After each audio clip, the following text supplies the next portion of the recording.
Entonces, déjenme compartirles pantalla. Lo último que vimos, ¿dónde está la presentación? Terminamos de ver las primitivas del socket de flujo. Vimos la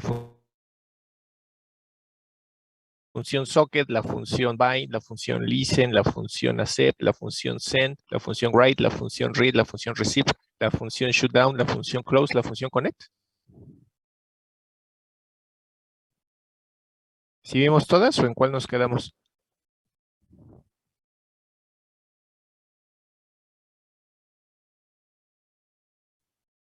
Que yo recuerde fue hasta RIP. No recuerdo si vimos las últimas tres que mencionó. Bueno, entonces vamos a partir de ahí. Entonces, ¿sí se ve ya la presentación? Sí, sí se ve.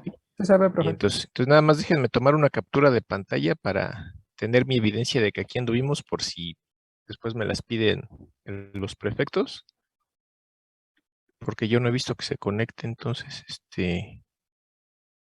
o quién sabe quién sea, ¿no? A lo mejor es uno de los que están aquí, no sé, pero por si acaso tener la evidencia. Evidencia. Aquí está.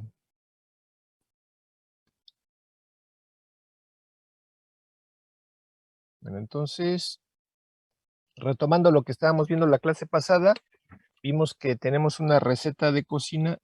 Déjenme ponerla porque creo que la borré. Una receta de cocina para trabajar los sockets del lado del servidor y del lado del cliente, si se acuerdan. Tenemos del lado del servidor y y del lado del cliente.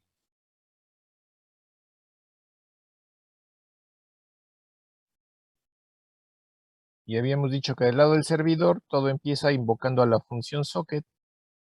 Igual del lado del cliente todo empieza invocando a la función socket, porque a final de cuentas con eso lo que vamos a hacer es invocar a la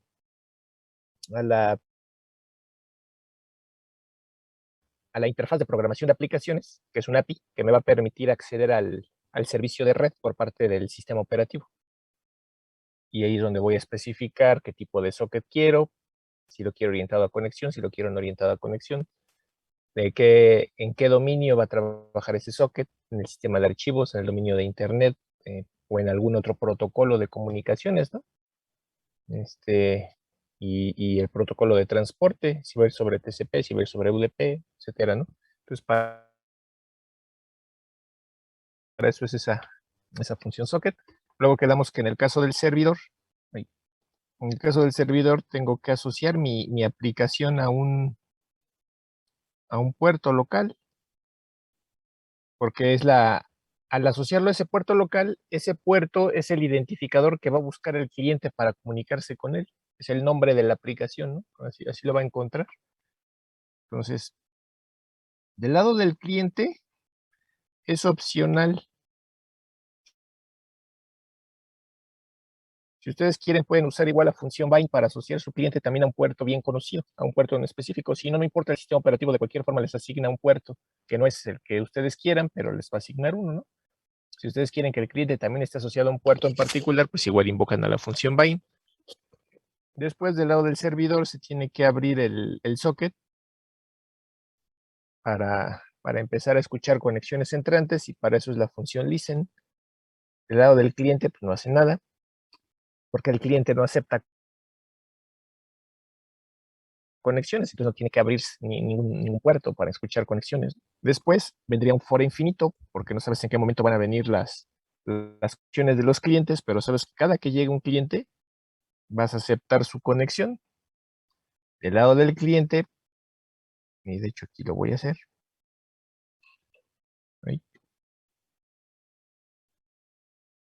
vas a establecer la conexión mediante la función connect para conectarte con ese servidor. Ahí es donde se realiza el handshake, el envío de 3 mensajes entre cliente y servidor, para poder establecer ese canal de comunicación bidireccional que nos permita leer o escribir datos en esa conexión. Y a partir de ahí, me faltó una T. Y a partir de ahí, pues ya nada más es cosa de leer o escribir datos, ¿no? Veamos que puedo escribir datos ya sea con la función write o con la función send, que ahorita que esas sí las alcanzamos a ver la clase pasada. Y si acá vamos a escribir, de este lado tenemos que leer con la función read o con la función receive. Y al revés igual, ¿no? Si aquí vamos a leer, de este lado tendríamos que escribir.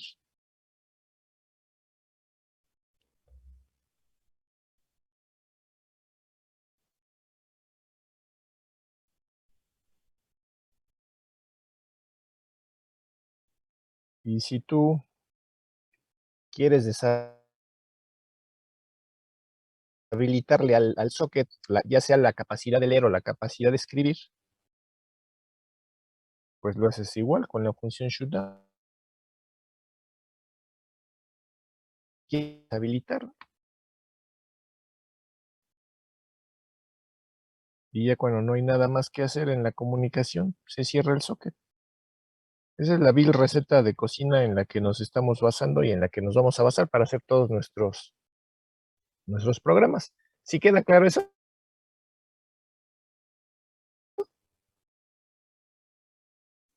Sí, Sí. sí, profe.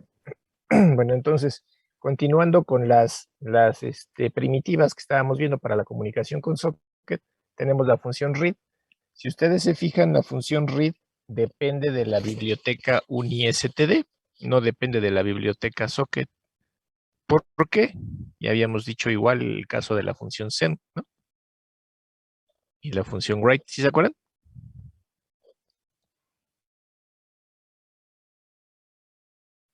Porque la función read está diseñada para hacer operaciones de lectura, operaciones de entrada y salida, en este caso de lectura, de diferentes descriptores de entrada y salida, no nada más de sockets. Entonces, por eso está en esa biblioteca que es más estándar, ¿no? Para realizar esas operaciones como de utilerías. Entonces, en el caso de la función receive, pues sí está hecha específicamente para trabajar con descriptores de socket, pero la función read pues puede leer de otros descriptores, como por ejemplo el descriptor de una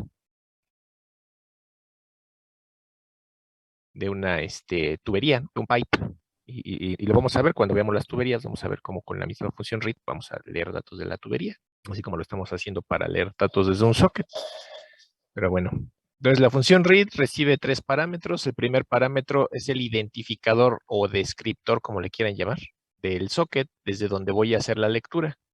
El segundo parámetro es la dirección de dónde voy a alojar los datos que se lean desde el socket. O sea, todo lo que llegue desde el socket, ¿dónde lo voy a guardar? Pues aquí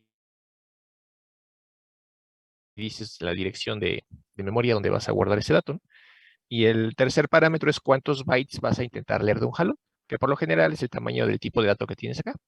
Entonces esa función read me va a devolver un valor de tipo entero que puede tener 3 diferentes valores. Si me devuelve 0, la función read significa que el socket del que estoy intentando leer datos está cerrado y entonces nunca me va a devolver nada más que ceros porque está cerrado, no se puede hacer nada con él. Ahí que se tendría que hacer, pues a lo mejor finalizar la aplicación o a lo mejor intentar crear un nuevo socket y nuevamente intentar leer. Si me devuelve algo menor a 0, significa que hubo un error en la lectura, es un error de entrada y salida. Entonces, si tengo un error de entrada y salida, ¿qué tengo que hacer? Pues a lo mejor tendría que meter eso en un ciclo, en un for, n número de veces, n número de intentos, y si en ese n número de intentos siempre obtengo un -1, significa que no fue posible llevar a cabo esa lectura. Y le aviso al usuario y cierro el socket, ¿no?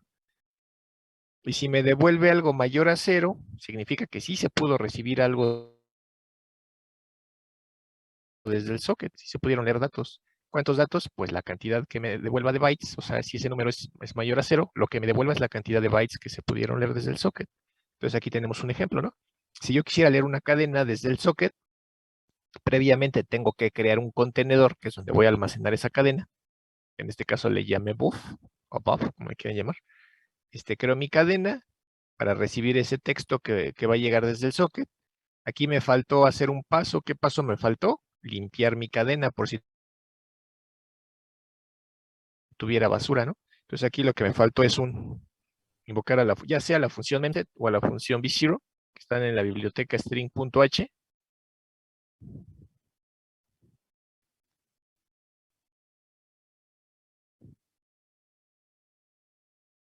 Y para que no tenga basura, la limpio. Y ya que está limpia esa cadena, pues ahora sí hago la lectura. Aquí está, ¿no? Hago la lectura desde el socket, aquí desde el descriptor del socket hago la lectura, los datos que lleguen se van a almacenar aquí, en buff, y ¿y cuántos bytes se van a intentar leer? Pues el tamaño del arreglo completo, que se parece a la lógica de lo que hacía con los flujos en Java. ¿Están de acuerdo?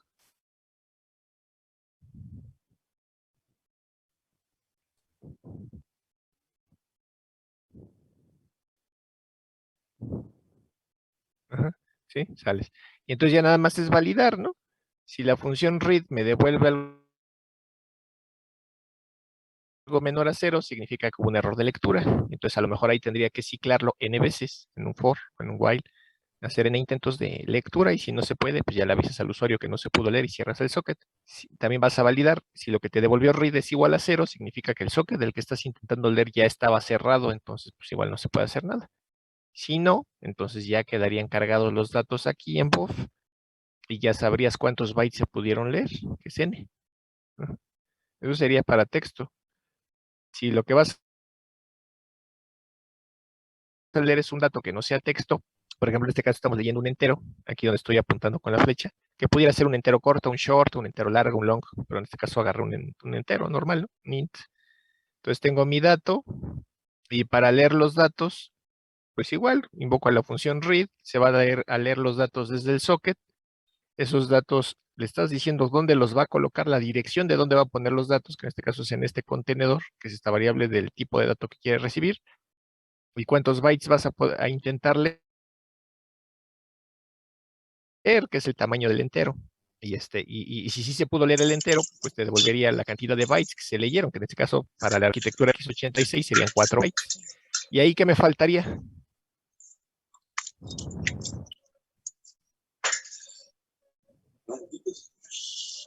Ya nada más faltaría aterrizar este dato que ya está almacenado aquí en V, aterrizarlo a la arquitectura del procesador, ¿no?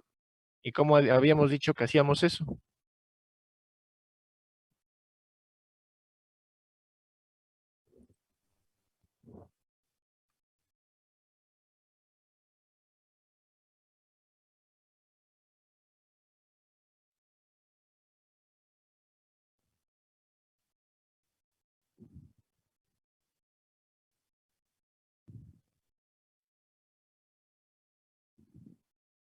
¿Sale? Entonces ya lo único que nos faltaría ahí es lo que les acabo de poner. Ya leíste el dato, está aquí, pero está en formato Big Indian. Entonces falta aterrizarlo a la arquitectura de tu procesador. En el caso de los que tenemos procesador Intel, pues usan esa arquitectura de Intel, que es la Little Indian, ¿no? Entonces se tiene que bajar al otro formato de representación. Y eso lo hacemos con la función Edward to Host. Ajá. En este caso para el tipo de dato, ¿no? Y lo mismo sería para un short y lo mismo sería para un long. Ajá. Si lo que queremos leer es un número de coma flotante, por ejemplo un float, lo que haríamos sería, les dije que se podía hacer de dos formas, ¿no? Una era recibir primero la parte entera, después recibir la parte decimal y después juntarlos. Pero pues otra cosa que puedes hacer, y es mucho más sencillo, te ocupa mucho menos líneas de código, es simplemente recibir los datos como si fuera texto. ¿Por qué? Porque el texto no sufre de modificaciones por parte del procesador. Entonces, declaras una cadena lo suficientemente grande para que quepa el dato que vas a recibir aquí. En este caso, declaro una cadena que se llama BOF de 10 bytes. La limpio para que no tenga basura. Hago la lectura. Desde el descriptor del socket, los datos que lleguen se van a guardar en esa cadena y voy a intentar leer a lo más 10 bytes. Y asumo que ya el número de coma flotante se recibió como una cadena. Y ya lo único que hago es declarar mi variable de tipo float, bueno, de coma flotante, y hacer la conversión de ASCII a flotante. Y ya, así de fácil. Si se acuerdan que la clase pasada lo mandamos al revés, con ese printf lo imprimimos de flotante a texto. Y lo mandábamos, ¿no? Pero aquí hacemos lo inverso. Si lo que vas a recibir es una estructura de datos, tanto del lado que mandas como del lado que recibes, necesitas tener la definición de la estructura. ¿Para qué? Para que se pueda hacer tanto la serialización como la deserialización. Ajá. Entonces, tengo mi estructura, que en este caso del ejemplo tiene 3 campos. 2 campos son de tipo cadena, un campo es de tipo numérico. El campo que es de tipo numérico se tiene que aterrizar al formato a la arquitectura del procesador. Entonces, iniciamos generando una cadena donde vamos a recibir la estructura, convertida a una cadena. Limpiamos la cadena para que no tenga basura. Hacemos la lectura desde el socket, aquí está. Vemos los datos como si fuera una cadena, o lo más del tamaño de la cadena, que en este caso fueron 200 bytes. Y no necesariamente tienen que ser 200 bytes, ¿no? A lo mejor la estructura mide 10 bytes o 11, 100, lo que sea, ¿no? Aquí nos va a devolver en n la cantidad de bytes que se hayan podido leer, que pues sería en este caso el tamaño de la estructura, de todo lo que contiene. Y después ya lo único que hacemos es hacer el cast a un apuntador a una estructura. Y ahí ya tenemos nuestra estructura, nuestro apuntador, y a través del operador flechita, pues podremos acceder a cada campo de la estructura. Sí, de fácil. Ahorita de todos modos vamos a ver un ejemplo. ¿Dudas hasta aquí?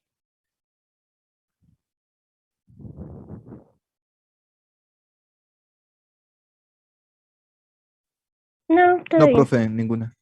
Sales. Entonces, luego tenemos la función receive. La función receive se parece mucho a la función read. La única diferencia, bueno, primera diferencia es que la función receive sí viene incluida en la biblioteca socket.h, está hecha para trabajar con los descriptores de sockets. Y la otra diferencia, pues es el campo más que tiene, ¿no? Tiene un parámetro más, que es el de la bandera de prioridad, donde igual quedamos que vamos a manejar 2 prioridades. Si ustedes ponen el manual de la función receive, se van a dar cuenta que en este campo de bandera, en este parámetro que dice bandera, tiene muchos valores posibles. ¿Por qué? Porque se puede manejar diferentes tipos de prioridades o diferentes tipos de uso que se le puede dar a esa recepción. Para nuestro caso, nada más vamos a trabajar estos dos, la prioridad de foul y la alta prioridad, que sería como el equivalente a modificar la opción de socket message out of binding line. Ajá. Bueno, ahorita se los escribo.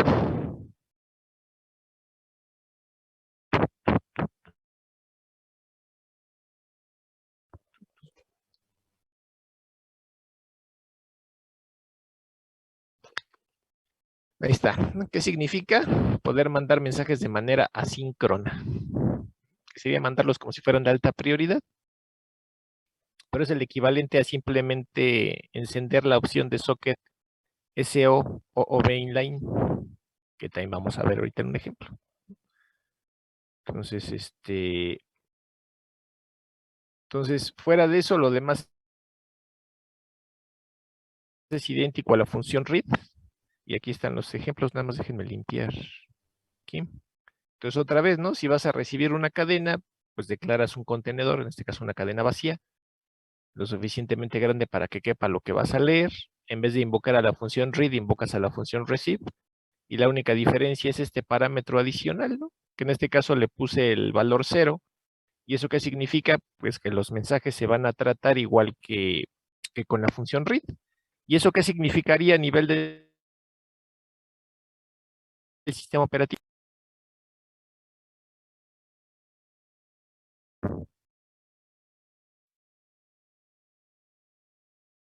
¿Se acuerdan de sus clases de sistemas operativos?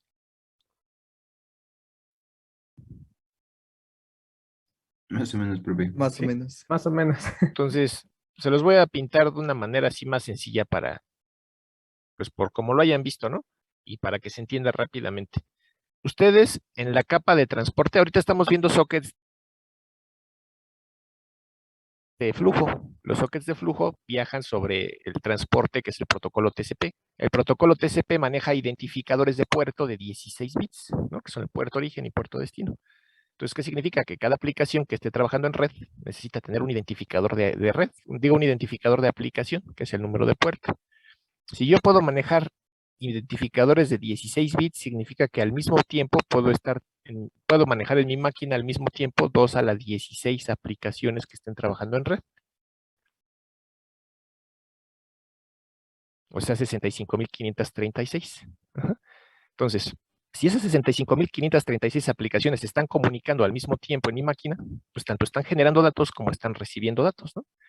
Entonces, si las 65.536 aplicaciones están recibiendo datos y tengo una tarjeta de red, pues a lo mejor no todo el tiempo que se lean datos de la tarjeta de red se me van a entregar a mí, porque además de cuentas, no todo el tiempo se está ejecutando mi aplicación, ¿no? Aunque tenga una máquina con un procesador de varios núcleos, pues no significa que todos los núcleos se estén utilizando. Ahí ya depende de cómo esté implementada la aplicación. Para trabajar se le llama grupo de afinidad, cuántos núcleos se quieren usar para realizar ese procesamiento de esa aplicación, ¿no? Entonces, a nivel de la pila de protocolos de TCP/IP, en el caso de TCP, se tiene una cola de mensajes. ¿Para qué? Para que cada que llegan datos, acuérdense que el protocolo TCP te brinda un buffer de datos de donde vas a tomar tú lo que llegue, ¿no? ¿Por qué? Porque puede ser que cuando lleguen los datos a través de la tarjeta de red, tu aplicación no esté en el procesador, no esté siendo planificada. Entonces, para que no se pierdan esos datos, se quedan almacenados o encolados en esa cola de mensajes y ya después de ahí los vas tomando, ¿no? Cuando se va pudiendo. Entonces, no crean que al momento de que ustedes hacen una lectura con con la función read o con la función receive, no crean que en ese momento ya están ahí los datos, ¿no? O ya se están leyendo. En ese momento, pues hay un planificador que se encarga de ir desencolando esos mensajes del buffer, ¿no? Porque acuérdense que no nada más están los mensajes de tu aplicación, están los mensajes de cada una de las 65.536 aplicaciones que se pueden estar ejecutando en red. ¿Sí queda claro eso?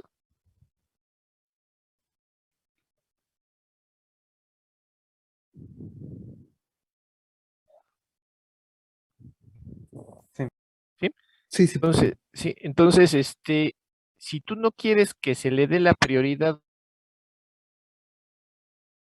normal a tus paquetes que vas a recibir a tus segmentos de TCP, lo que puedes hacer es encender esta bandera de prioridad, el último campo de aquí, el último parámetro de la función receive, y ya con eso lo que vas a hacer es que se va a habilitar la opción de socket SOOB, y con eso, ¿qué va a suceder? En el encabezado, a nivel del encabezado de TCP, se va a activar la bandera push. ¿Y para qué sirve la bandera push?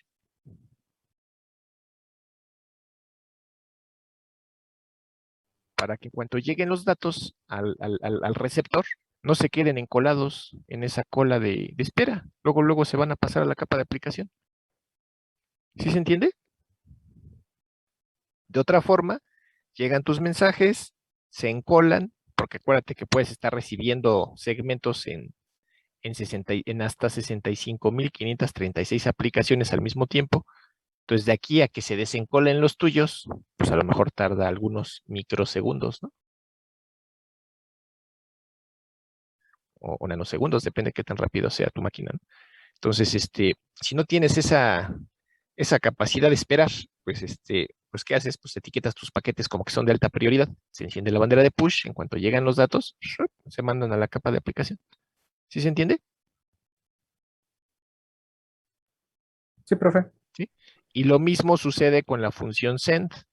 Por eso la función send también tiene la, la bandera esta que le puedes poner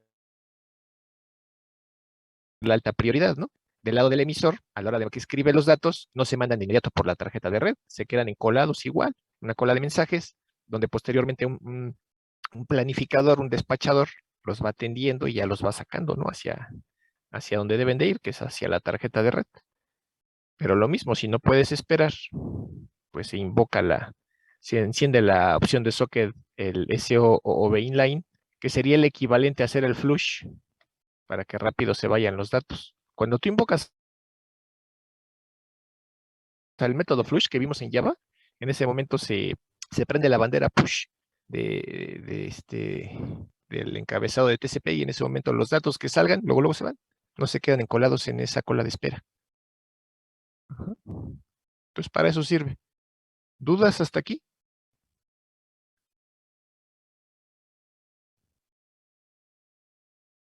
Sí, bueno. Entonces les decía, aquí está el ejemplo para leer cadenas con la función receive.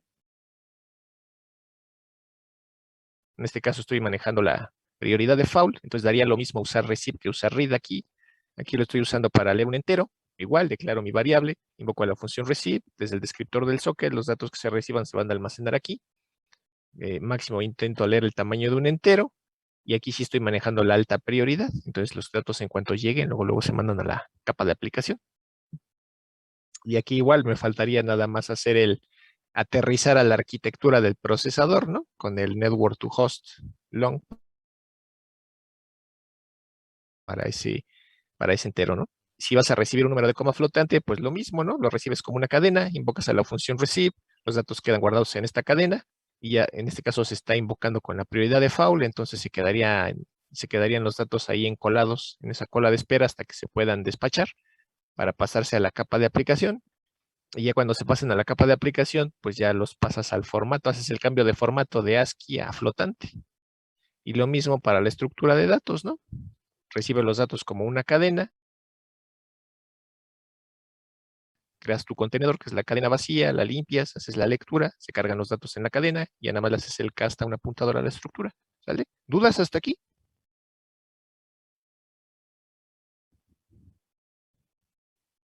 ¿Todo claro? Sí, profe. Sí. Bueno. Entonces, por otro lado, tenemos la función shutdown. La función shutdown nos va a servir para deshabilitarle a un socket, ya sea la lectura, la escritura o ambas. Entonces, por lo general, la función shutdown se invoca inmediatamente después de que aceptas una conexión, ¿no? Y por lo general se invoca del lado del servidor, que es el que controla la comunicación entre las dos partes, ¿no? Entonces, se conecta el cliente dependiendo de la lógica de tu programa. Pues tú como servidor le restringes a ese cliente, ya sea la lectura, o le restringes la escritura, o le restringes ambas. ¿Cómo lo haces? Pues invocando a la función shutdown. Entonces la función shutdown requiere de dos parámetros. El primero es el descriptor del socket al que le vas a restringir algo. Y el segundo parámetro pues es lo que le vas a restringir, ¿no? Que se le llama modo de operación. Y aquí esta coma no va, ¿no? Se me pasó. Entonces ya sea que le restringas la lectura, escribiendo en el modo la constante should read, entonces ese socket ya no va a poder leer. O le restringas la escritura con la constante should write, entonces ese socket ya no va a poder escribir. O le restringas en el modo con la constante should read write, entonces eso que ya no va a poder ni leer ni escribir, no va a poder hacer nada, ¿no? Va a quedar ahí nada más conectado, pero sin poder hacer nada. Entonces, en caso de que sí se pueda deshabilitar ya sea la lectura, la escritura o ambos, la función shutdown te va a devolver un 0. En caso de que no se pueda, te va a devolver un -1. Y aquí está el ejemplo, ¿no? Como les dije, por lo general siempre se hace después de aceptar la conexión. En algún momento de la lógica de tu programa donde necesites hacerlo ya que está conectado el cliente, pues a ese cliente le deshabilitas algo, ¿no? En este caso se le está deshabilitando la lectura. Y ya. ¿Dudas hasta aquí?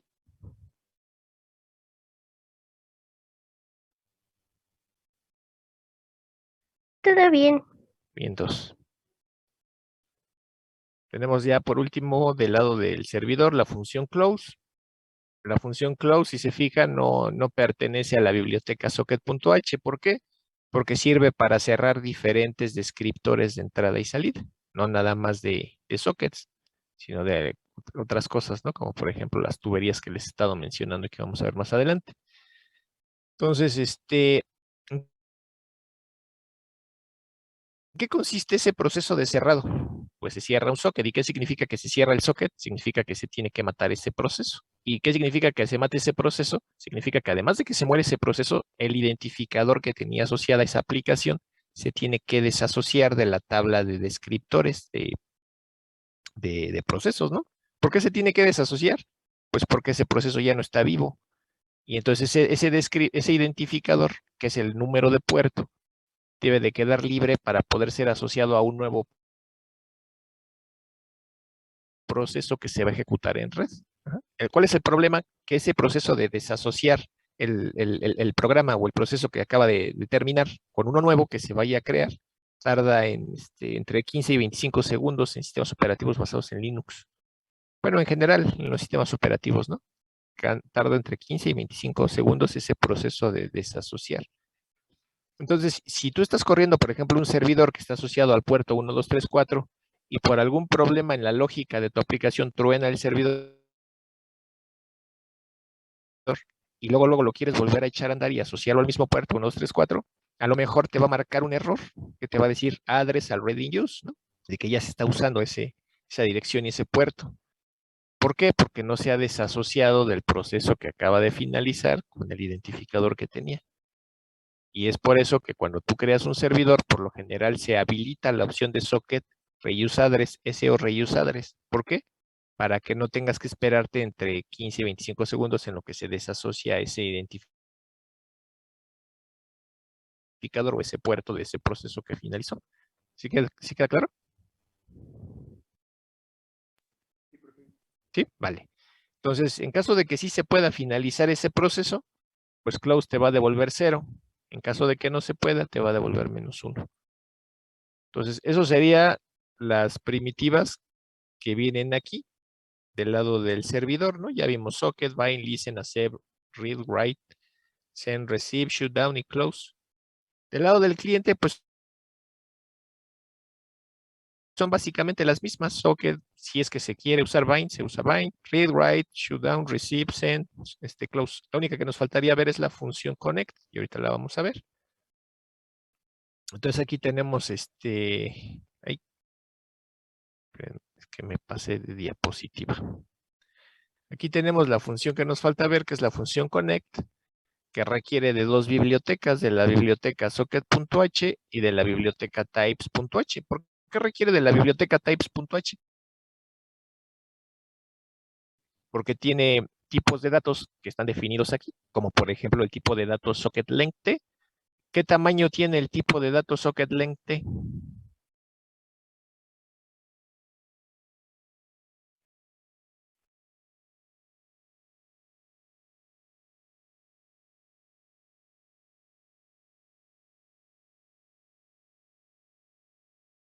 Pues es un tamaño variable, ¿no? ¿De qué depende? De la estructura de direcciones que estén utilizando.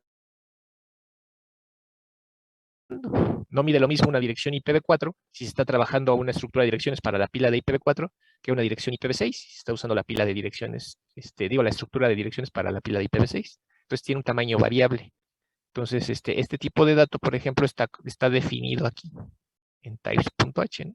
Entonces, por eso requiere de las dos bibliotecas. Entonces tenemos la función connect que tiene 1, 2, 3 parámetros. El primero es el descriptor del socket, que en este caso es el cliente que se va a intentar conectar a un servidor. El segundo parámetro es un apuntador de tipo struct socket address, donde vamos a especificar la dirección y puerto del servidor al que se va a intentar conectar el cliente. Y el tercer parámetro, pues, es el tamaño de la estructura de dirección que tenemos como segundo parámetro. ¿Por qué? Porque esta función está preparada para trabajar con diferentes estructuras de direcciones, para poderla usar con diferentes tipos de pilas de protocolos, diferentes protocolos de comunicación. Si sí te puedes conectar al servidor, te va a devolver un 0. Si no te puedes conectar, te va a devolver un -1. ¿Sí queda claro?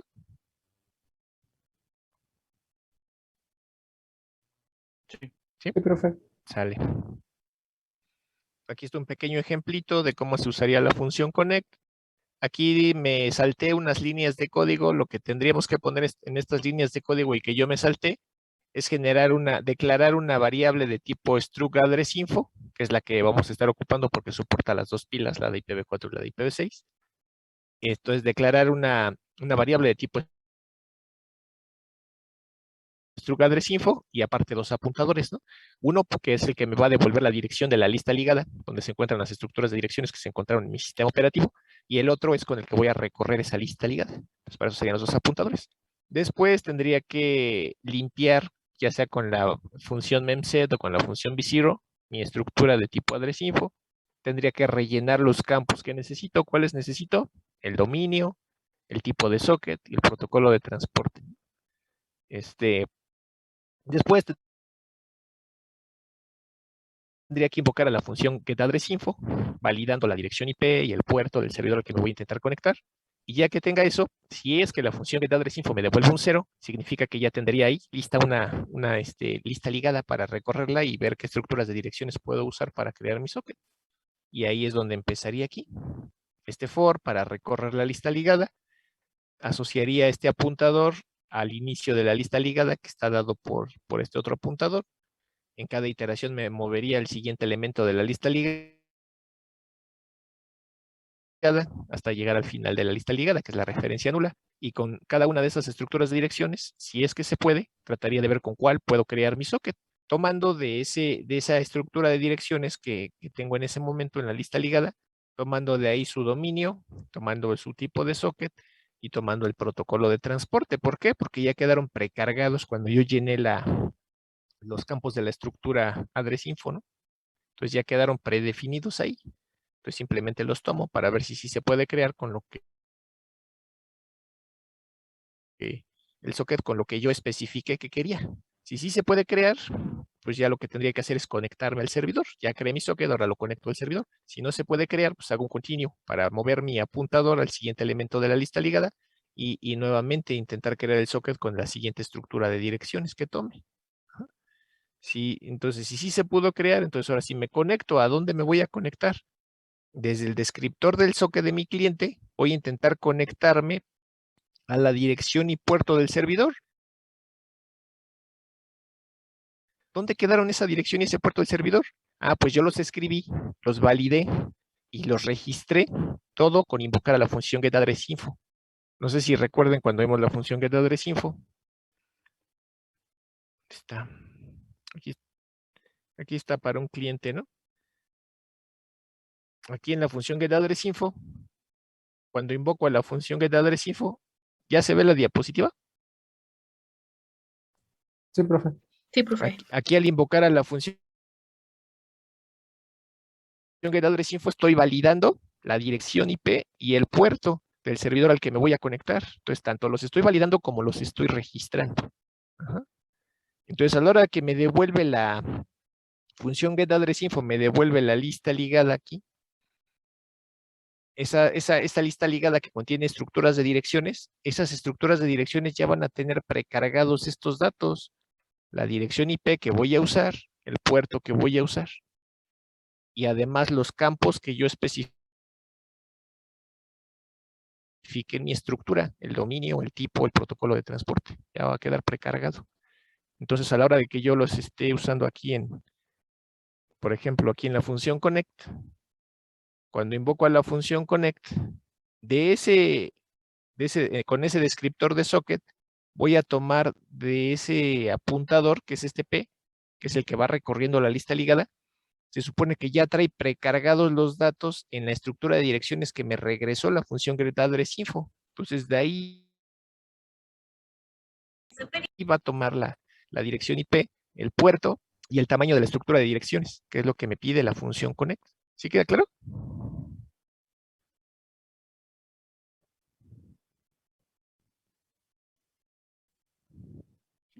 Y si sí me puedo conectar, me va a devolver un 0. Si no me puedo conectar, me va a devolver un -1 y es lo que estoy validando, ¿no? Si no me pude conectar al servidor con esa estructura de direcciones, pues simplemente cierro ese socket, imprimo un error y me desplazo, hago la siguiente iteración.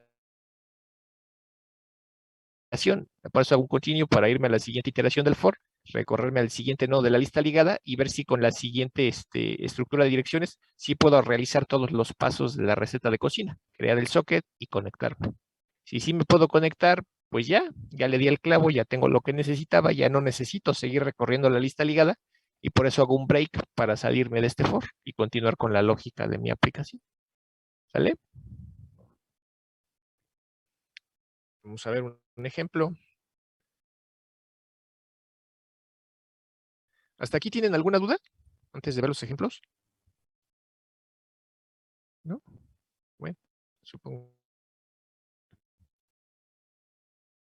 Todo bien, profe. que reaccione. Entonces vamos a ver un ejemplo de un servidor de eco. Me dicen si ya se ve mi interfaz del Ubuntu. Bueno, mi ventanita del Ubuntu. Sí, profe, ya se ve. Sale. Entonces vamos a revisar el ejemplo. Este ejemplo que les voy a poner está en la página. Está aquí en la... ¿dónde está? Aquí. En esta liga. En la 148, 204, 58, 221, diagonal Axel, diagonal aplicaciones, diagonal sockets, diagonal C, diagonal IPv4-IPv6, diagonal flujo. ¿Vale? Y el que les voy a explicar ahorita es este que dice ceco, bueno, seco, o sea, del cliente de eco y el servidor de eco. ¿Vale? ¿Sí ya lo tienen? ¿Ya lo copiaron? Bueno, ya copiaron la liga.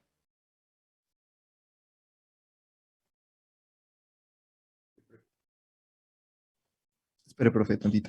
Sí.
Creo que ya, profe. La mandaron en el chat igual.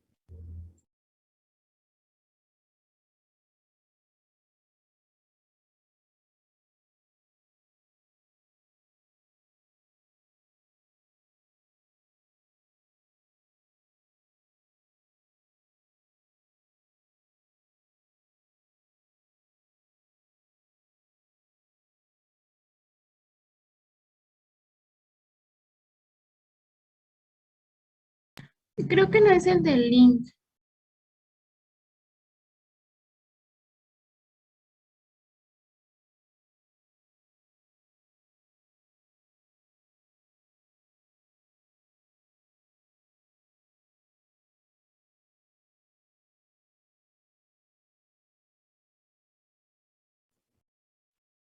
Ah, profe, está moteado. Ah, sí, cierto, perdón. Y yo aquí hablando y... bueno, ya. Entonces vamos a empezar viendo qué hace el código. Empezamos con los includes, nada más que no sé por qué no se ve toda la pantalla, como que el primer carácter no se ve. Entonces déjenme hacerla más chiquita.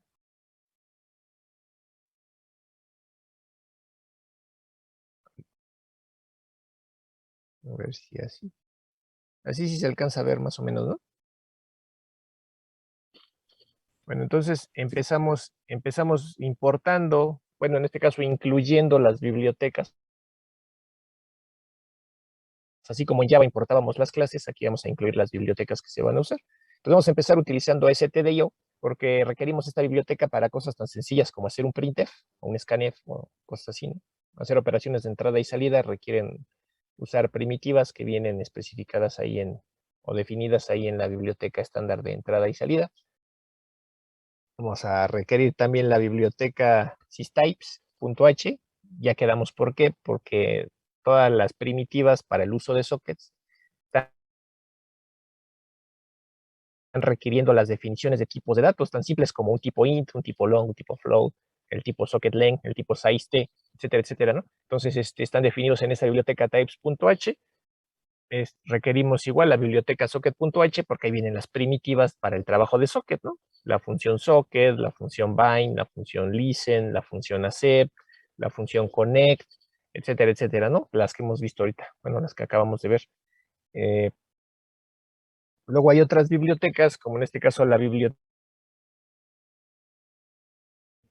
in.h. En la biblioteca in.h vienen definidas funciones que vamos a, donde, bueno, más que funciones, vienen especificadas estructuras de datos que se van a ocupar, como por ejemplo la sintaxis de la función read, digo, la sintaxis de la función accept, la sintaxis de la función connect, requieren una estructura, ¿no? La estructura socket address. Struct socket address, esa estructura socket address está ahí, en esa biblioteca. Entonces, simplemente para que compile, necesita tener acceso a la biblioteca, donde está la definición de las estructuras y demás. Tenemos la biblioteca string.h, que la estamos usando porque requerimos de las funciones memset y b0 para estar limpiando ya sea estructuras de datos, arreglos o lo que sea que vamos a usar nosotros, o hasta para comparar cadenas, ¿no?, que vamos a utilizar también en este ejemplo. Tenemos la biblioteca unistd, donde ya quedamos que tenemos aquí las primitivas, en este caso de la función close, de la función read, de la función write, que están ahí. Tenemos la biblioteca stdlib, donde vienen primitivas como malloc, por ejemplo, para preservar memoria dinámicamente, y en este caso exit para finalizar nuestra aplicación. Tenemos la biblioteca ndb, que tiene de estructuras como simplemente la estructura address_info, que es la que vamos a estar utilizando nosotros para trabajar con nuestros sockets, así como funciones como getAddressInfo, ¿no?, para validar dirección IP, validar puerto y hacer la asignación a la estructura de direcciones. Entonces, por eso requerimos esas bibliotecas. ¿Hasta aquí hay dudas?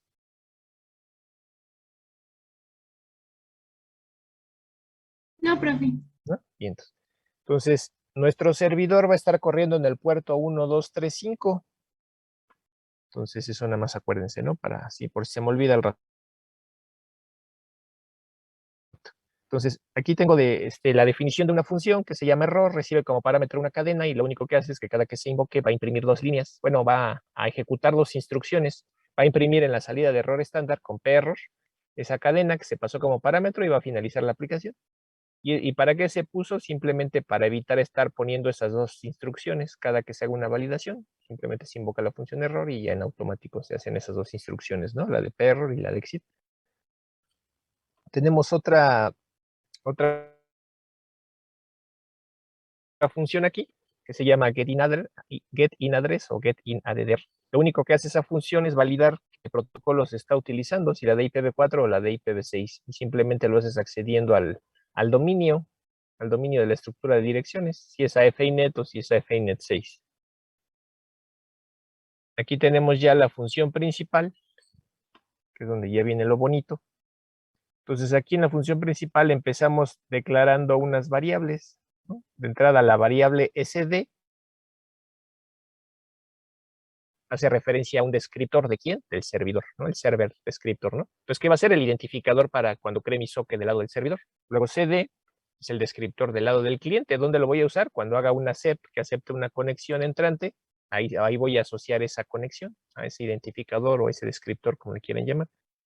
Luego tengo otras variables, n y n1. Esas simplemente las voy a utilizar n para cuando yo reciba datos. Acuérdense que es un servidor de eco, va a estar recibiendo cadenas del lado del cliente y tiene que devolver el eco, ¿no? Entonces, para saber cuántos bytes se recibieron de cadena, lo leo con la variable n. N va a decirme cuántos bytes se leyeron desde el socket y n1 me va a decir cuántos bytes se escribieron de regreso en el socket. Simplemente es para eso. Tengo las variables v, que aquí está inicializada 1. Esa variable v inicializada 1 la voy a utilizar para encender una opción de socket. Entonces, en este caso, para encender una opción de socket con la función setSocketOptions, si le paso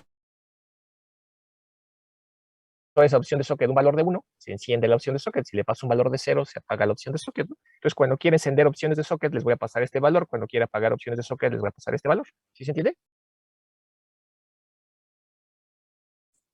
Sí, profe. ¿Sí? Y ya por último, tengo esta variable RB.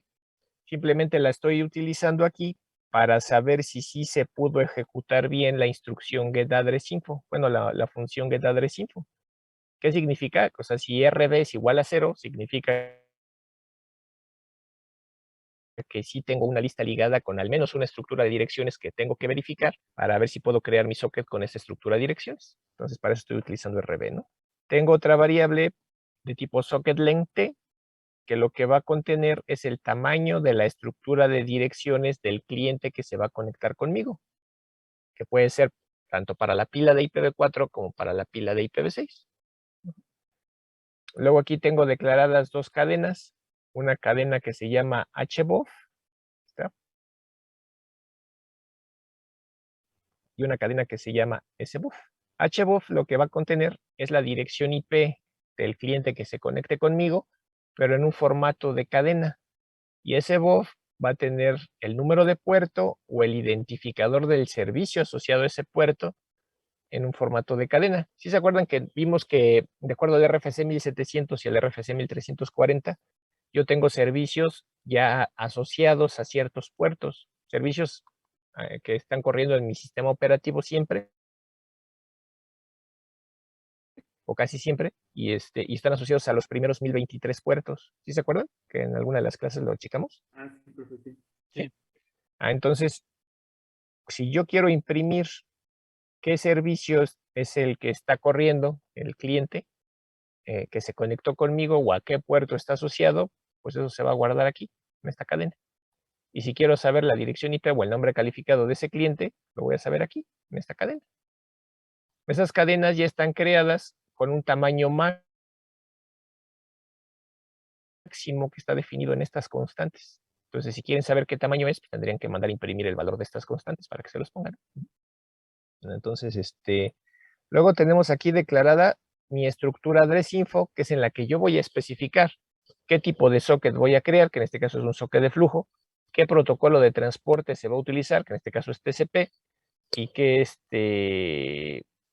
y cómo se llama, y si es que quiere, y qué dominio va a utilizar el socket, ¿no? Si va a trabajar en el sistema de archivos, si va a trabajar con otro protocolo de comunicaciones que no sea IP, si va a trabajar con en Internet, en el dominio de Internet. Entonces, para eso vamos a utilizar esta estructura. Y ya por último, vamos a utilizar también la estructura Socket Address Storage. ¿Para qué me va a servir la estructura Socket Address Storage? A la hora de que yo haga mi accept y acepte la conexión entrante de un cliente, ahí se va a almacenar la información del cliente que se conectó conmigo. Solo que, a diferencia del HBOF y SBOF, donde ya están por separado la dirección y el puerto, en la estructura Socket Address Storage esa información está junta, es como si viniera serializada.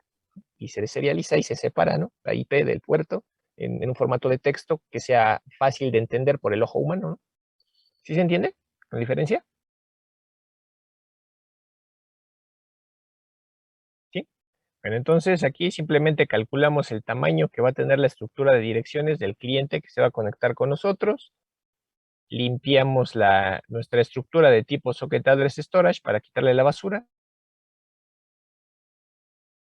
Empezamos a rellenar los campos de nuestro interés. ¿Qué campos de nuestro interés? El dominio. Aquí estamos especificando el dominio. Quizá, dependiendo de la distribución de Linux en la que ustedes corran su aplicación, en algunas sería necesario apagar la opción de socket IPv6 only, que es la que está aquí abajo, aquí, que dice IPv6 v6 only, y le pasamos un 0. ¿Para qué? Para que permita que trabajen a la par las dos pilas de protocolos. Porque algunas veces en algunas distribuciones de Linux, si está encendida, y a veces está encendida por default, la opción de socket IPv6 y IPv6, v6 only, solamente permite trabajar una de las pilas a la vez. O trabaja IPv4 o trabaja IPv6, pero no deja que trabajen las dos. Entonces basta con que se apague esa opción de socket y ya permite que estén trabajando las dos pilas de protocolos con tan solo especificar este dominio. Ajá. ¿Sí queda claro?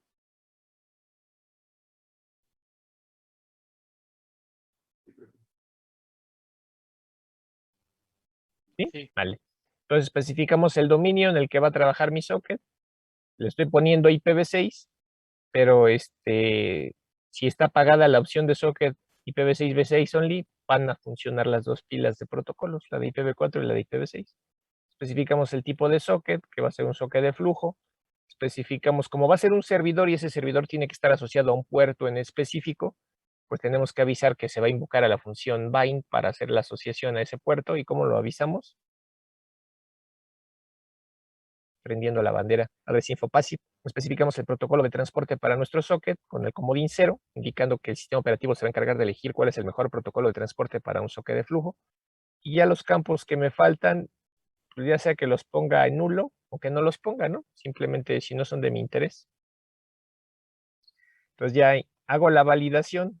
Como en este caso voy a montar un servidor y ese servidor me interesa que reciba conexiones por cualquiera de mis tarjetas de red,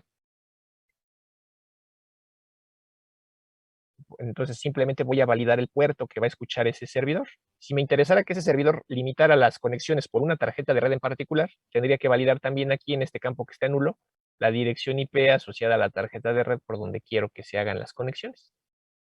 Pero como no me importa, pues por eso lo dejo en nulo y puedo atender clientes por cualquiera de mis tarjetas de red. Entonces se valida el puerto que va a asociarse al servidor. Se especifica también la estructura que ya trae precargada la información sobre el tipo de socket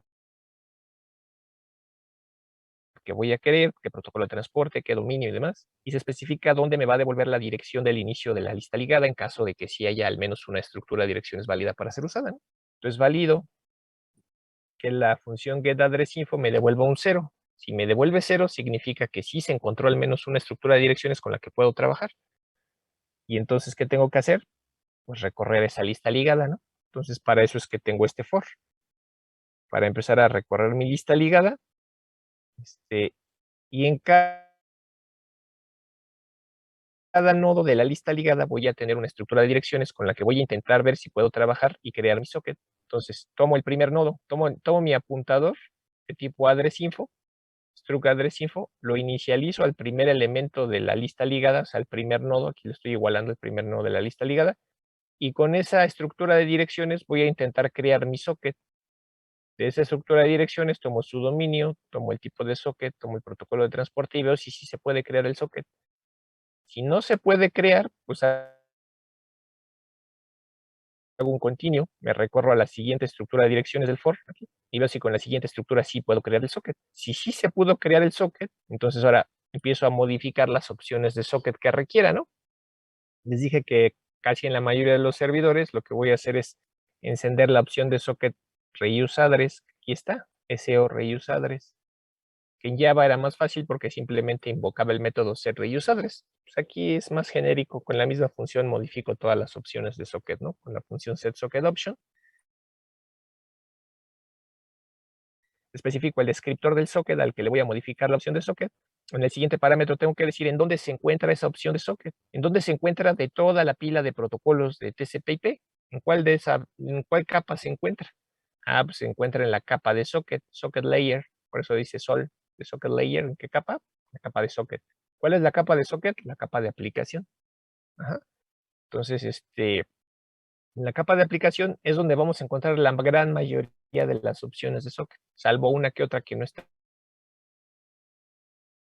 ahí, como la que está aquí abajo, ¿no? Pero la gran mayoría se encuentran en la capa de socket. La opción de socket que vamos a modificar se llama SO o Socket Reuse Address. Le vamos a pasar un 1. Si se acuerdan que la V estaba inicializada a 1 y OP estaba inicializada a 0.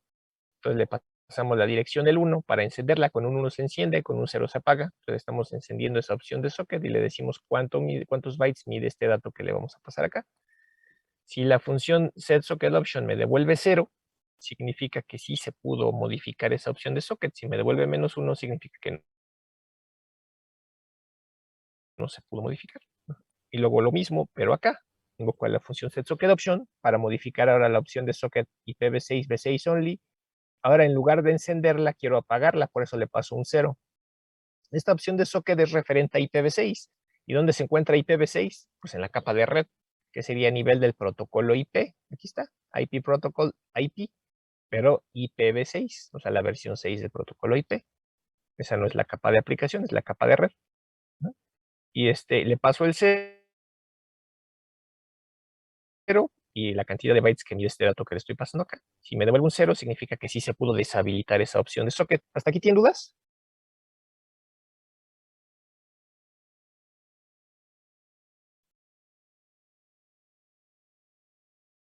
Bien, entonces ya creé mi socket, ya le modifiqué dos opciones de socket. ¿Qué sigue? Asociar mi socket a un puerto en particular, que quedamos que era el 1, 2, 3, 5. Entonces para eso invoco a la función bind. La función bind quedamos que requiere tres parámetros. El primero es el descriptor del socket que vas a asociar a un puerto. El segundo parámetro es a qué dirección y a qué puerto lo vas a asociar. Eso ya quedó precargado desde el momento que invocamos a la función getAddressInfo acá arriba. Aquí ya especificamos a qué puerto se va a hacer la asociación. Entonces de ahí se supone que todas las estructuras de direcciones que me devuelva pues van a tener precargada esa información. Entonces por eso es que aquí en el bind de la estructura de direcciones que estoy validando en ese momento, que es la que estoy recorriendo en el for, de ahí estoy tomando pues la estructura de direcciones, ¿no? La dirección que contiene también la IP y el puerto, que en este caso la IP quedamos que iba a ser cualquiera, ¿no? Por eso dejé el nulo acá. Entonces por cualquier tarjeta de red voy a intentar asociar el socket al puerto 1, 2, 3, 5, que es el que valide aquí, y y con el tamaño de la estructura de direcciones que tengo acá, que también ya viene precargado. Si bind me devuelve un 0, significa que ya se pudo asociar mi socket a un puerto local. Si no me devuelve 0, si me devuelve -1, significa que no se pudo asociar el socket al puerto, y puede ser por varias razones. Una de ellas es que el puerto ya está en uso por otro programa, ¿no? O que no tenga yo permiso de usar ese puerto, o que es un puerto fuera de rango, etcétera, ¿no? Entonces, en cuyo caso cerraría el socket, haría un continue para moverme al siguiente nodo de la lista ligada y ver si con la siguiente estructura de direcciones si puedo hacer toda la receta de cocina completa, ¿no? Crear el socket, modificar opciones y asociarlo a un puerto local. Si sí se pudo asociar mi socket al puerto local, entonces ya no necesito seguir revisando más estructuras de direcciones. Entonces me salgo de ese for, por eso hago el break. ¿Por qué? Porque ya tengo creado el socket, que era lo que quería. ¿Sí se entiende?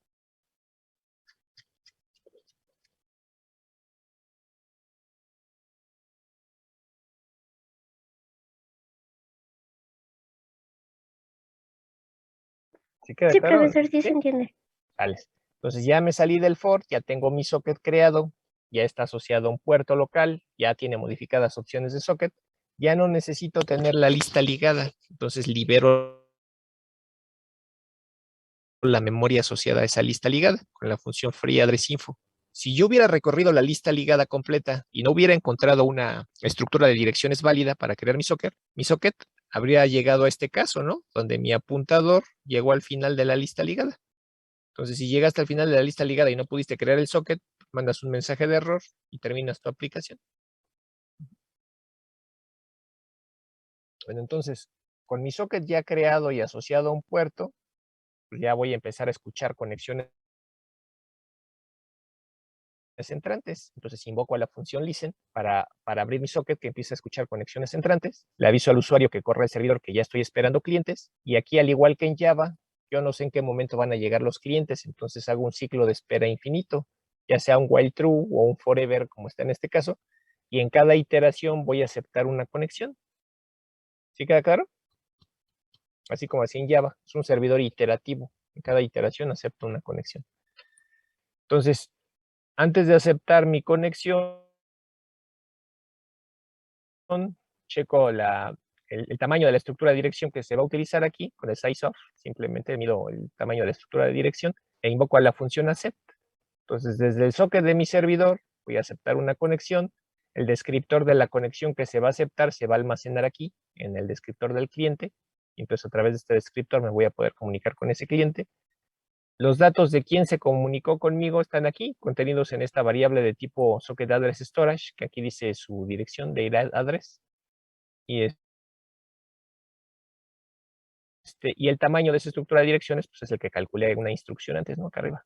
Entonces, si la función accept hubiera devuelto un valor por debajo de 0, significa que ese descriptor no es válido, significa que no se pudo aceptar la conexión. Y si no pude aceptar la conexión de ese cliente, ¿qué hago? Pues nada, simplemente hago un continue para hacer la siguiente iteración del for. Pues no pude aceptar a este cliente, pero a lo mejor al que sigue sí. O al que sigue, o al que sigue, o al que sigue, ¿no? ¿Sale? Entonces, si no se puede aceptar una conexión, pues trato de aceptar a la que sigue. Si sí se puede conectar, pues extraigo la información de quién se conectó conmigo, que es lo que tenemos aquí en esta función getNameInfo. La función getNameInfo lo que va a recibir como entrada es nuestra estructura de tipo SocketAddressStorage. Esa estructura SocketAddressStorage contiene la dirección IP y el puerto de quien se conectó conmigo, pero no los tiene en un formato que sea humanamente legible. O sea, lo tiene como un arreglo de bytes. Y yo lo quiero ver en texto, como si fuera cadenas, para que sea fácil de leer. Entonces, la función getNameInfo me va a permitir extraer de ese arreglo de bytes en formato de cadena la dirección IP y el número de puerto. ¿Sí se entiende?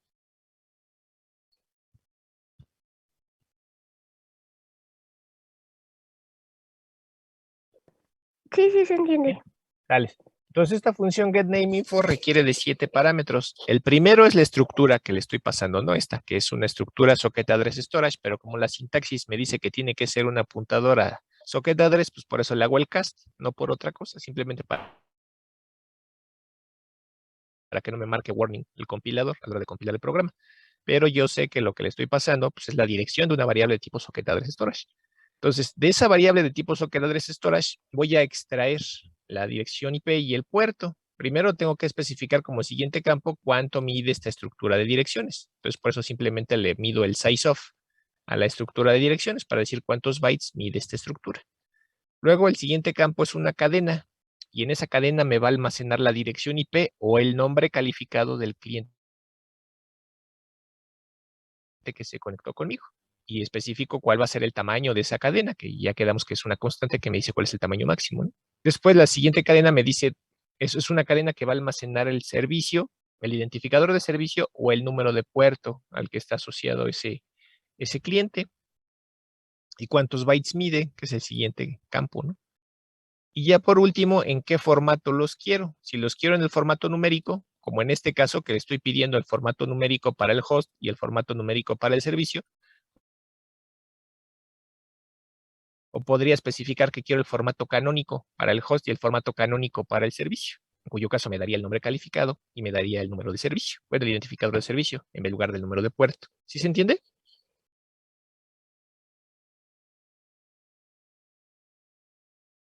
¿Sí? Entonces la función getNameInfo me va a devolver un 0 si sí se pudo extraer IP y puerto en formato de cadena. Y si sí los pude extraer, pues simplemente aquí los imprimo, ¿no? Cliente conectado desde cadena, dos puntos, cadena. Me viene el host, dos puntos, puerto, ¿sale? Después, aquí, supongo que la última vez que expliqué este código, me preguntaron algo de las opciones de socket y por eso lo habilité, simplemente para explicar algo, porque realmente no hay necesidad de habilitarla para este programa en particular. Pero aquí está habilitada una opción de socket que se llama SO o OV inline, que es el equivalente a lo que vimos con la función send y con la función receive. ¿Sí se acuerdan que lo acabamos de ver eso? Sí, profe. ¿Sí? Quedamos que la función send y la función receive, yo le puedo especificar la prioridad y lo que va a pasar es que se va a habilitar la opción de socket SO o OV inline, que va a encender la bandera de push en el encabezado de TCP para que los datos no se queden encolados, sino que rápido se despachen hacia afuera, hacia la red, y en el caso del receptor se despachen hacia la capa de aplicación. Simplemente es eso para lo que se enciende esa opción de socket, ¿no? Insisto, no recuerdo ahorita por qué se la puse en ese momento, pero aquí no se necesita, ¿no? Entonces, luego en la siguiente instrucción aquí, necesitamos hacer una asociación de un tipo de descriptor a otro tipo de descriptor. ¿Por qué? Ustedes recuerdan en Java que después de escribir datos invocábamos el método flush. Sí. ¿Sí? ¿Para qué Sí. lo usábamos? Para ir liberando el buffer. El buffer, ¿no? ¿Y eso qué Ajá. significaba? Que se desencolaran esos datos y se mandaran, ¿no? Entonces, en este caso, pues es exactamente lo mismo. Después de escribir, vamos a hacer un flush. El problema en C es que no tengo la función flush, tengo la función fflush, que es diferente. Ahorita se las pongo. Tengo mi función fflush. ¿Y cuál es el problema de la función de fflush? El problema es el atributo, digo, el parámetro que recibe. Ese es el parámetro que recibe la función fflush. ¿Y eso por qué debería de ser un problema?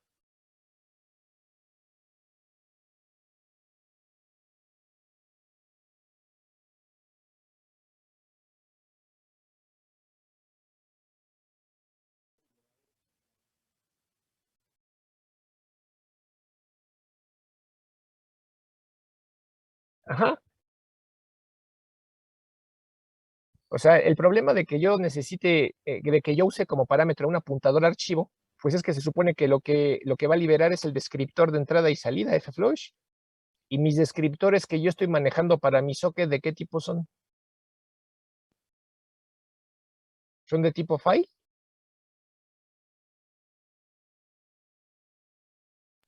No, ¿De qué tipo son? Vamos a recordar de qué tipo son acá. Donde creo mi socket. ¿Dónde está mi función socket? Room. Aquí está. Aquí tengo mi función socket. ¿Qué me devuelve la función socket?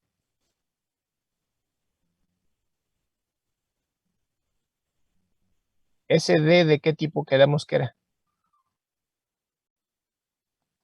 Vamos más para arriba. ¿De qué tipo es SD? entero. Entero. Entero. Entonces, ¿se puede sustituir este file asterisco por un int? Pues no, no se puede sustituir. Entonces, si yo intentara invocar a la función fflush, pasándole como parámetro el descriptor de mi socket para que haga el vaciado del buffer, pues me mandaría un mensaje la aplicación, ¿no? Bueno, el compilador diciéndome, pues no se puede convertir un entero a un file asterisco. ¿Están de acuerdo? Sí. Sí. ¿Sí? Entonces, normalmente nosotros ¿con qué tipo de descriptores utilizamos a la función fflush? Bueno, ustedes cuando han programado en C. Por lo general, después de hacer un scanf, que cargan un dato, lo que sea que estén cargando, lo que sea que hayan cargado, por lo general hacen un fflush, stdin a la entrada stdin, estándar. ajá, exacto, stdin, o un stdout, o un stdr, ¿no? Que son los flujos que tenemos por default en nuestros descriptores de entrada y salida. Pero en este caso queremos hacerlo con un int, que no es un file asterisco. Entonces, para poder usar el fflush con un descriptor de socket, pues tenemos que asociarlo con un descriptor de archivo. ¿Sí se entiende lo que queremos hacer?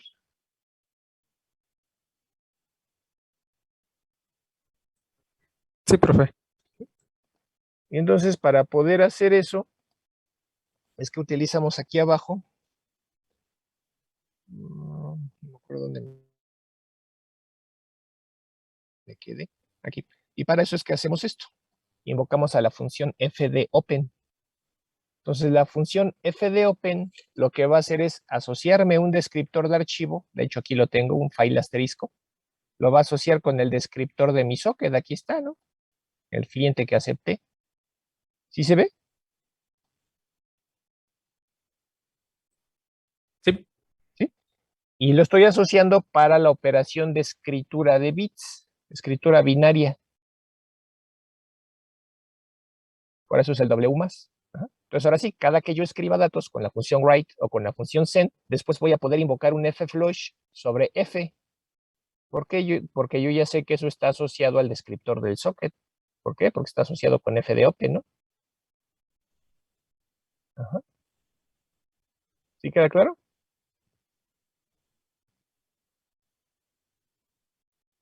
Sí. Sale.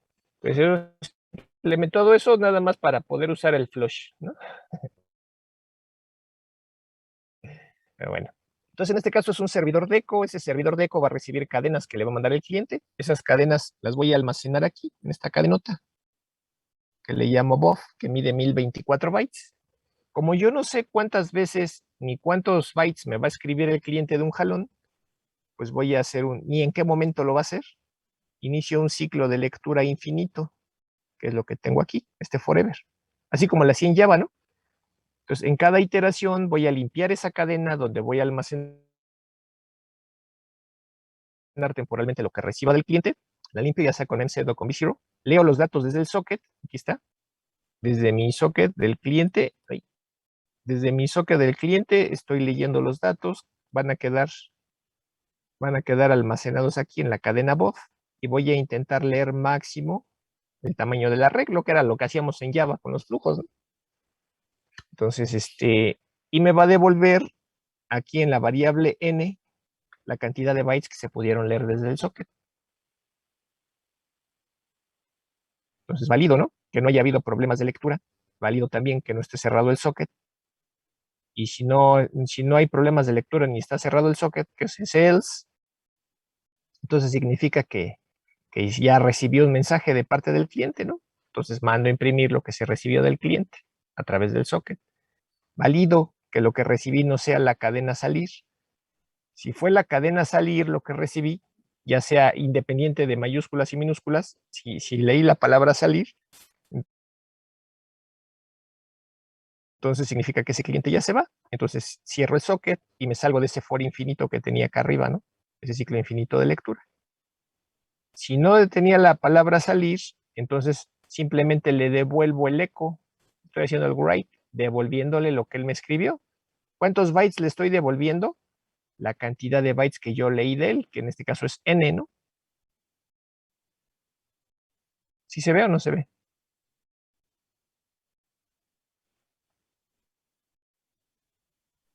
Sí, profe, sí se ve. Sí, profe. ¿Sí? Y ya después, pues viene mi fflush, ¿no? Aquí está. Para cerciorarme que los datos se escriban. Y ya, lo demás nada más es cerrar llaves. Y ya cuando ya no tenga nada que hacer el servidor, pues también cierro mi descriptor de archivo asociado al descriptor de socket y después cierro mi socket del servidor y termino la aplicación. ¿Hasta ahí tienen dudas? Todo bien. ¿Todo bien? No. Bueno, ya son 7:52. Si quieren, hoy le dejamos ahí. La clase que viene vemos el lado del cliente, lo probamos, hacemos unas pruebas y luego vemos otros 2 ejemplos. ¿Sale? Bueno, tengan muy bonito inicio de semana. Cuídense mucho. Profesor, Dime, nada Laurita. más quería preguntarle sobre la exposición de las prácticas. Ajá. Ay, ya se me olvidó. No, ya. Le tenemos que pues presentar el código y explicarle, bueno, lo que hicimos y cómo lo hicimos y todo eso, o también la documentación, o cómo. Bueno, cada práctica se entrega un reporte y Ajá. aparte me enseñan corriendo la aplicación y más o menos me explican qué hicieron o cómo lo hicieron. ¿Ya? Ok, pero no tendríamos que explicarlo línea por línea, o sea, por ejemplo, No, nada más las funciones más importantes, por ajá, lo ejemplo. más importante nada más. Ok, ok. ¿Y lo tendríamos que exponer, bueno, las 2 personas del equipo, o puede ser nada más una, o ambas? ¿O cómo? De preferencia a las 2, pero Ok. Ujú. si nada más está uno, pues uno. ¿Vale? Ok. Sí, nada más era eso. Dale, Laurita. Sí, Profesor, muchas gracias. en mi equipo le podemos mostrar lo que tenemos, tanto de las tareas como de la práctica. Sí. Ok. ¿Yo igual, profe? Sí. Ya, gracias. Así que cuando gusten. Profe. Profesor. Y también a nosotros nos podría decir algo. Es que no sabemos qué estamos haciendo mal, que no nos queda una parte. Ajá. Sí. Gracias. Sí.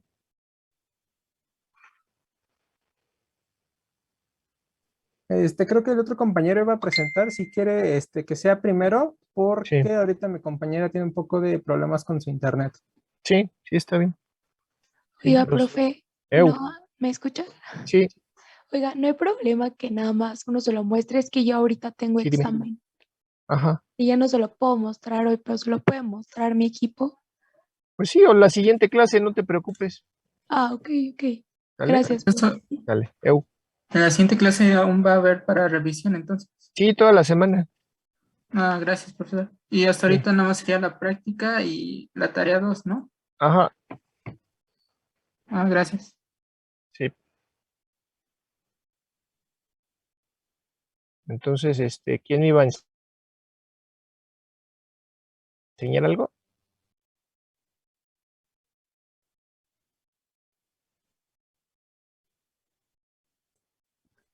Me parece que era mi compañero, pero si no, ahora sí ya nosotros podemos presentar. Adelante. Ok, Karina,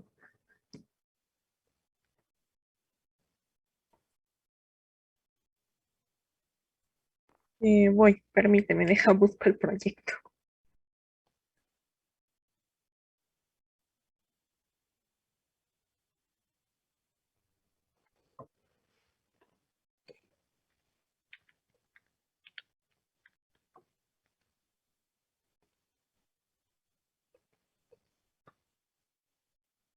profesor, ¿ya Eu. se ve mi pantalla? Sí.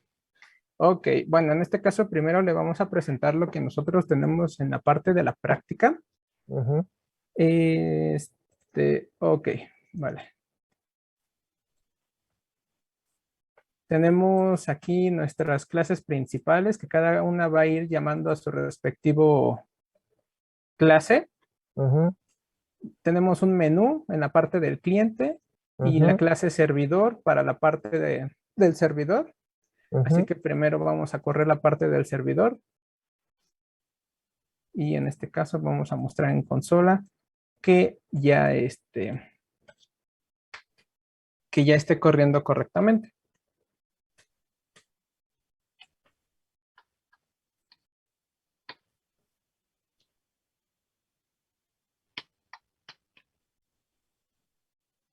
Ahorita nos tiene que mostrar un mensaje. Perfecto. Aquí está el mensaje que el servidor ya ha sido ejecutado correctamente y está esperando a clientes. Ahora sí, lanzamos nuestra aplicación del cliente.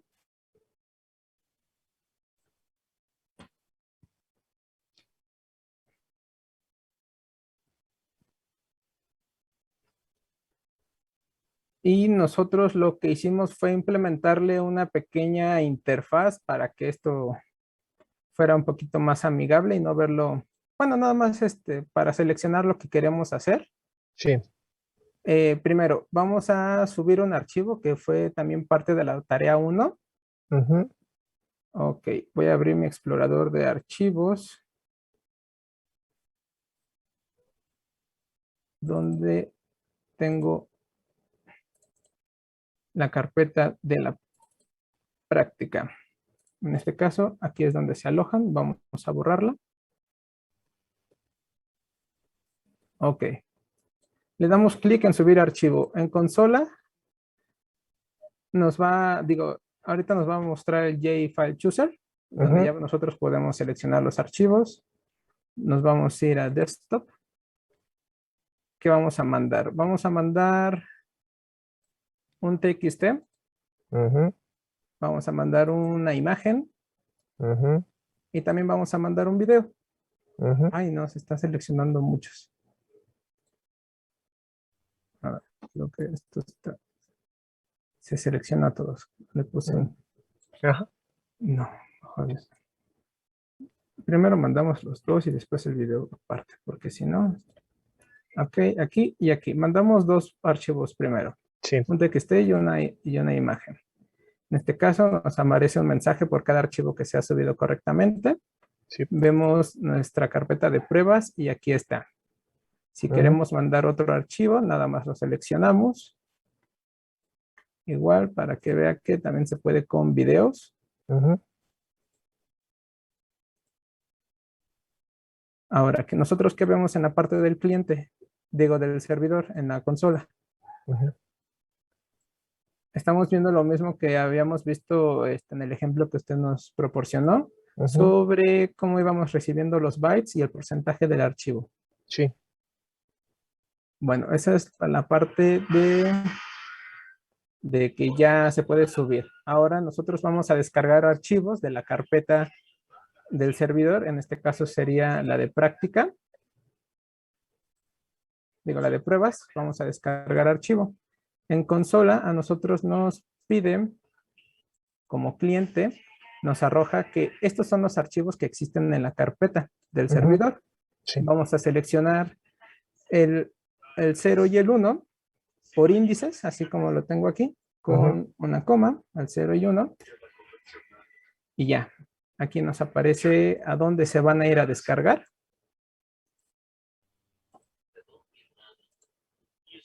Y en esta parte de descargas, aquí está mi carpeta. Y en este caso, aquí están. Nosotros habíamos la imagen 01 y el empleado TXT. Sí. Ahora, si nosotros queremos eliminar algún archivo, viene siendo algo similar. En consola nos arroja otra vez y nos va preguntando sobre qué archivos queremos eliminar. Vamos a decir que queremos eliminar de la carpeta, esta carpeta. Tenemos 3. Vamos a eliminar el video. En este caso es el archivo con índice 2. Y el video ha sido eliminado. Entonces, podemos subir archivos, descargar archivos y eliminar archivos. No sé si sea... Más bien, ¿Te si deja con esto eliminar esté bien. carpetas? No, todavía no le he implementado esa parte porque al momento de querer eliminar la carpeta, por ahora todavía nada más accedo a la carpeta. O sea, no la toma como tal, toda junta. Bueno, cuando vas a eliminar una carpeta, primero se tienen que eliminar los archivos que tiene dentro y ya después ya se elimina la estructura de la carpeta. Ah, ya. Entonces, esa sería la parte que me faltaría para de la aplicación. Pero va bien. ¿Quiénes son? Ramírez Morales Ajá. Eric y Ajá. Ramírez Galindo Karina. ¿Está en el mismo grupo? ¿Registrada? Porque no la tengo en lista, Ramírez Galindo. No sé si sea porque me inscribí en Sobrecupo, pero sí estoy en este grupo. Va. Entonces déjate anoto. Ramírez Galindo. ¿Ramírez Galindo qué, perdón? Ramírez Galindo Karina. Karina. ¿Con K? Sí. Va. ¿Tu número de boleta, Cari? Es 2015 Ajá. 17 Ajá. 09 Ajá. 21. Sales. Gracias. Sales. Pues ya están. Gracias. ¿Alguien más? Y también si de una vez le podemos presentar la tarea 2, Sí. que es la parte de datagramas. Sí. A ver.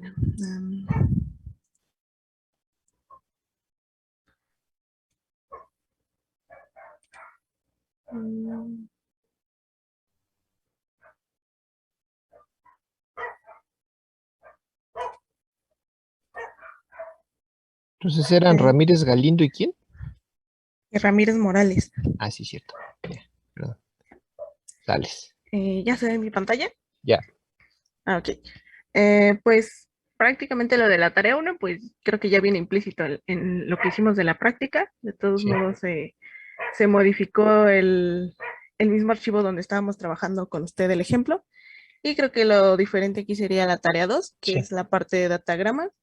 Entonces, lo que faltaba hacer en datagramas era pues aquí en la clase datos obtener el total de paquetes para ordenarlos como fueran llegando. Lo que se hizo aquí fue agregarle pues un int con el total de paquetes. Y aquí en este constructor le metimos la parte de arrays. Implementamos un copy of que nos va a hacer una copia del arreglo junto con la longitud de esa copia, que es lo que me va a estar imprimiendo al momento de querer nosotros ordenar los paquetes. Y lo mismo se implementó del lado del getter. Entonces, nada más aquí en el servidor fue pues ordenar un poco la información, ¿no? Recibiendo tal segmento, obtengo mis datos, obtengo el total de paquetes y le paso pues la longitud de ese paquete. Aquí ya me va a estar indicando, se están recibiendo, no sé, 5 de 7 totales. Y ya mando a imprimir qué datos fueron los que se recibieron y se empieza a devolver el eco. Entonces, aquí del lado del cliente lo que se modificó fue esta parte. Nosotros lo teníamos con solo el iterador y el arreglo de bytes. Aquí le puse el iterador.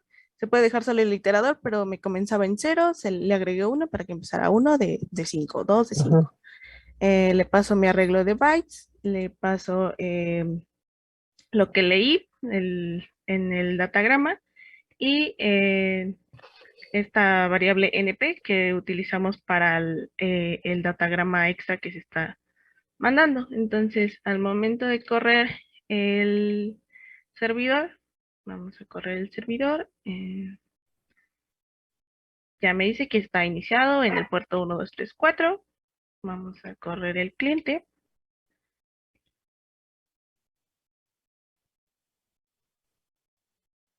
Y ya aquí me aparece para enviar cualquier mensaje. Vamos a ponerle un hola mundo. Igual dejé la misma segmentación de caracteres que teníamos. Cada 5 caracteres va a contar como un datagrama. Veamos este mensaje. Vamos a salir de aquí. Y pues del lado del servidor, ya aquí me está diciendo que como fue un mensaje corto, pues solo es como si se leyera un solo datagrama. Sí. Está mandando nada más el hola mundo. Y empieza a devolver el eco y es lo que tenemos aquí en el cliente. Sales. Y listo. Bueno, sales, y estos ya están. Entonces, Ramírez Galindo y Ramírez Morales, ya están. Gracias. Gracias, profe. Sí. ¿Alguien más? Si no, ya para finalizar el día de hoy.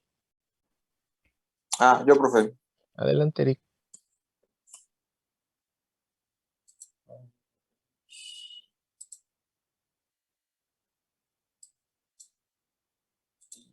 A ver, ¿ya se puede ver, profe? ¿Está cargando? Ya. Ya. Bueno, es la tarea 2 de los datagramas. Ajá. Yo para no modificar la clase de la clase datos, la dejé exactamente igual. Ajá. Y lo que hice en el lado del cliente, bueno, a lo mejor lo pude ver, ¿cómo se llama? Y también es algo que tenía pensado hacer, era mejor hacerlo como un método propiamente de la clase, pero lo que hice fue usar un array asociativo, que en este caso es el treemap. Y lo que hace por dentro del treemap es que lleva 2 parámetros, que es la llave y el value como tal. Entonces luego es checar segmentos, y lo que hace por dentro de este treemap es que ordena con respecto a la llave los values. Entonces, por ejemplo, en este caso, yo hice uso de la misma variable de datos. Va a ser la llave cada segmento y ya nada más las ordena. Sí, exactamente, profe. Entonces voy por cada uno, voy metiéndolos al treemap con con el propio método de getNP y como tal ya el dato. Y esto lo hice porque dije, bueno, si dato es, o sea, si aquí metemos más cosas, además del byte, no sé, cualquier otra cosa, ya sigue siendo el mismo value. Entonces ya lo único que hace es que los meto, y al final ya de todos los paquetes, lo único que hago es checar si llegaron todos. Es como hago aquí una banderita, y ya voy iterando por cada uno de los elementos que hay en el mapa. Y ya nada más checo si llegaron todos, pues entonces la banderita se queda en true. Si alguno llega a faltar, pues aquí la bandera la pongo en false. Y ya igual aquí, ¿no? Imprimo un mensaje, ¿no? De llegaron todos los paquetes o no llegaron todos los paquetes. Entonces, por ejemplo, aquí, a ver. Y el servidor lo dejé exactamente igual. Entonces, aquí. Por ejemplo, o sea, aquí le pongo un mensaje de hola amigos, no sé cómo están. Aquí en este caso ya sale el mensaje, ¿no? De llegaron todos los paquetes y ya inclusive con el mismo árbol me permite, bueno, pues sí, porque adentro trae un árbol, me permite ya imprimir el mensaje completo, ¿no? De hola amigos, ¿cómo están? Está muy bien. Sale, entonces, ¿quiénes son? Santillán, Zaragoza, Eric, ¿y quién más? Y Ramos Gómez Elisa, profe. Ramos Gómez, Elisa, Sales. Ya están. Muchísimas gracias. Gracias, profe. Sí. Bueno, entonces, por hoy sería todo. Los que faltaron, pues, tienen toda la semana, así es que no se preocupen. Si gustan mañana, empezando la clase, antes de que me agarre a explicar, pues rápido me enseñan sus tareas que quieran, o la práctica, lo que gusten, y así nos la echamos toda la semana, ¿sale? Profe, si tenemos alguna duda, ¿por dónde le podemos preguntar? Por el WhatsApp. Ok. ¿Vale? Sí. Vale. Bueno, entonces muy bonita tarde, noche, y los veo mañana. Vale, profe. Vale, profe, muchas gracias. Muchas Nos vemos. gracias. Sí, profe, hasta luego. Hasta luego. Y como quiera, quedamos en que el jueves todavía se puede, ¿verdad, profe? Es que Sí. mañana me toca la vacuna. Sí, no te preocupes.